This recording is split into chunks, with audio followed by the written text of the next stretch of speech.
ബൈബിളിൽ 3 വിശ്വാസവീരന്മാരെ പറ്റി പറഞ്ഞിരിക്കുന്നു.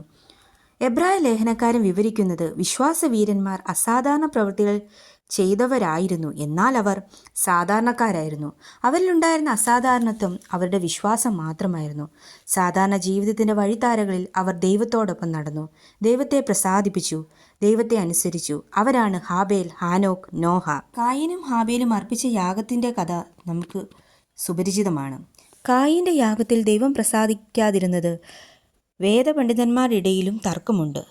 രക്തം ചൊരിയാത്ത യാഗമായതിനാലാണ് ദൈവം പ്രസാദിക്കാതിരുന്നതെന്ന് വാദിക്കുന്നവരുമുണ്ട്. എന്നാൽ ഉൽപ്പത്തി 4:7 ദൈവം തന്നെ പറയുന്നത് ശ്രദ്ധിക്കുക. നീ നന്മ ചെയ്യുന്നുവെങ്കിൽ പ്രസാദമുണ്ടാകുകയില്ലയോ? നീ നന്മ ചെയ്യുന്നില്ലെങ്കിലോ പാപം വാതിൽക്കൽ കിടക്കുന്നു. നന്മ ഒരു ക്രിയ എന്നതിനേക്കാൾ ഒരു സ്വഭാവമാണ്. കായീൻ്റെ ഏറ്റവും വലിയ പ്രശ്നവും അവൻ്റെ ദുഷ്ട സ്വഭാവമാണ്. അടിസ്ഥാന സ്വഭാവം ദുഷ്ടതയായതുകൊണ്ടാണ് ഹാബേലിനെ കൊല്ലുവാൻ അവൻ തുനിഞ്ഞത്. ഇരുവരുടെയും യാഗവസ്തു എന്തായിരുന്നു എന്നതിനേക്കാൾ ദൈവത്തോടുള്ള അവരുടെ മനോഭാവം എന്തായിരുന്നു എന്നതാണ് ദൈവം നോക്കിയത്.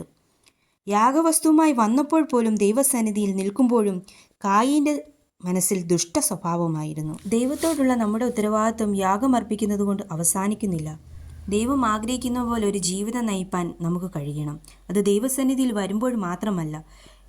അതുപോലെ തന്നെ ഹാനോക്ക് ദൈവത്തോടു കൂടെ നടന്നു. വല്ലപ്പോഴും കഴിക്കുന്ന യാഗത്തിലല്ല, നിരന്തരമായി ദൈവത്തോടുള്ള ബന്ധമാണ് ക്രിസ്തീയ ജീവിതം. നമ്മുടെ മുഴുവൻ ജീവിതവും ദൈവത്തിന് സമർപ്പിക്കണം. ഒരു വലിയ കുടുംബത്തിൻ്റെ നായകത്വം വഹിക്കുമ്പോഴും ഹാനോക്ക് ദൈവത്തോടു കൂടെ നടന്നു.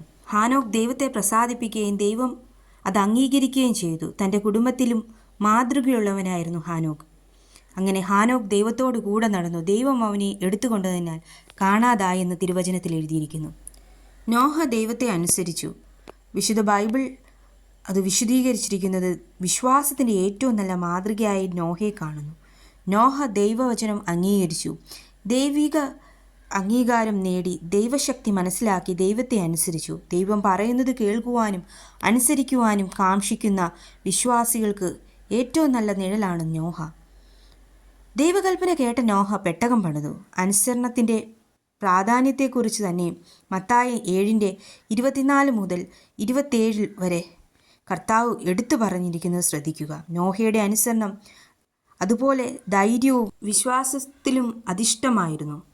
അതുവരെ കാണാത്തവയെക്കുറിച്ചാണ് കൽപ്പന ലഭിച്ചത്. അവൻ ചെയ്തത് മനുഷ്യർക്ക് നിന്ദയായിരുന്നുവെങ്കിലും ദൈവത്തിൻ്റെ കൽപ്പന അവൻ അനുസരിച്ചു.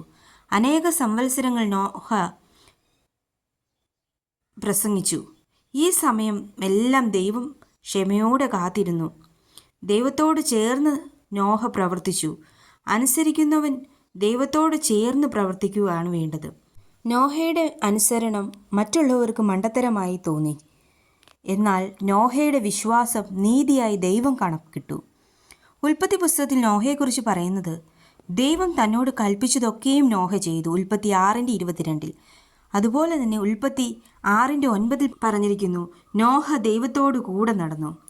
പ്രിയ ദൈവമക്കളെ, നാമും ദൈവം എന്താണ് നമ്മളോട് കൽപ്പിക്കുന്നത്, നാം ദൈവകൽപ്പനകളും ദൈവത്തിൻ്റെ വാക്കുകളിലും വിശ്വസിച്ച് മുൻപോട്ടുള്ള ജീവിതം നമുക്ക് നയിക്കാം.